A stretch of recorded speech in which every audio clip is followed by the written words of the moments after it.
আমাদের অনেকেরই নিরামিষ আদা জিরের তরকারি একদমই খেতে ভালো লাগে না। Hello friends, welcome back to my channel. কেমন আছো সবাই? আশা করি ভালো আছো, আমিও ভালো আছি। তো আজকে চলে এসেছি আবারও একটা নতুন রেসিপি নিয়ে।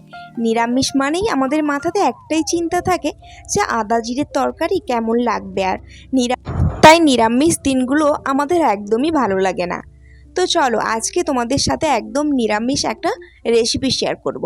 তো প্রথমেই এখানে আমি একটা মিক্সিং জারে নিয়ে নিচ্ছি 4 মগজ, কিছুটা কাজু, এই 6 থেকে 7টা দানা কাজু নিয়েছি, আর তার সাথে টমেটো। এই রকমভাবে যদি তোমরা নিরামিষ কোনো সবজি বা কোনো কিছুতে যদি এই কাজু আর 4 মগজ বা পোস্ত এগুলো দাও, তরকারির স্বাদ কিন্তু একদমই আলাদা হয়ে যায়। আর প্রেসার কুকারে আমি বসে দিয়েছি আলু। আজকে আমি বানাবো আলুর তরকারি, সেটা একদমই নিরামিষ। আলু পরোটা বা মুড়ি যে কোনোরই সাথে খেতে কিন্তু বেশ ভালো লাগবে। আমি দেখো প্রেসার কুকারে আলুগুলোকে সেদ্ধ করে নিয়েছি, আর এখন আমি আলুগুলোকে তুলে নিচ্ছি। আর আমাদের বাড়িতে 4-5 দিন ধরে নিরামিষ চলছে।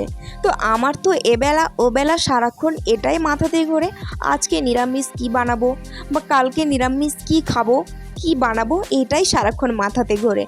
তো যাই হোক, এখন আমি কড়াইতে তেল বসিয়ে দিয়েছি, আর এখন আমি তেলটা গরম করে আলুগুলোকে একটু লাল লাল করে ভেজে নেবো। আমরা মনে করি নিরামিষ মানেই বোরিং বোরিং খাবার, কিন্তু আমরা এইভাবে যদি একটু রান্না করি তাহলে কিন্তু নিরামিষেরও স্বাদ কিন্তু আমিষকে হার মানিয়ে দেবে।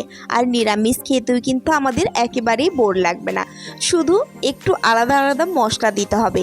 শুধু দেখো এখানে আমি আলুগুলোকে এরকমভাবে ভেজে নিয়েছি।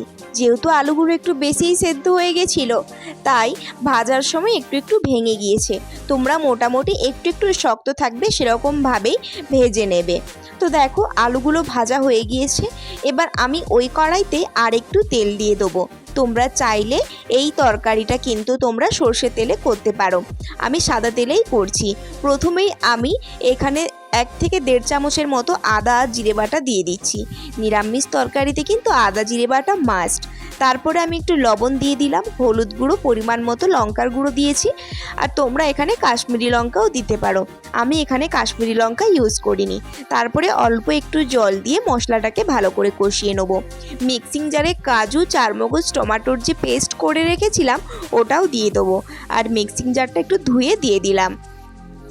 এবার আমি মশলাটাকে খুব ভালোভাবে কষিয়ে নেব।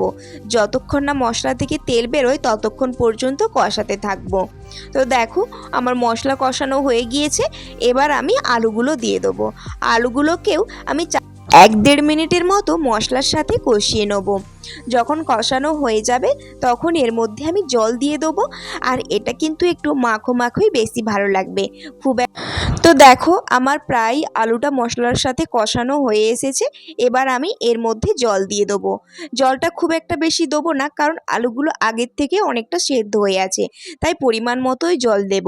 আর লাস্টে আমি দিয়ে দিলাম স্বাদ মতো চিনি। নিরামিষ তরকারিতে কিন্তু চিনি ছাড়া খুব একটা যায় না, তাই আমি চিনিটাও একটু দিলাম। আলুর তরকারিটা একটু মিষ্টি মিষ্টি হলে বেশ ভালো লাগে, তবে খুব একটা চিনি দিলে কিন্তু সেটা আবার অন্যরকম। পরিমাণ মতোই চিনিটা দিতে হবে। তো দেখো আমার আলুর তরকারি রেডি। তো ভিডিওটা যদি ভালো লেগে থাকে অবশ্যই লাইক, কমেন্ট, শেয়ার এবং সাবস্ক্রাইব করো। টাটা।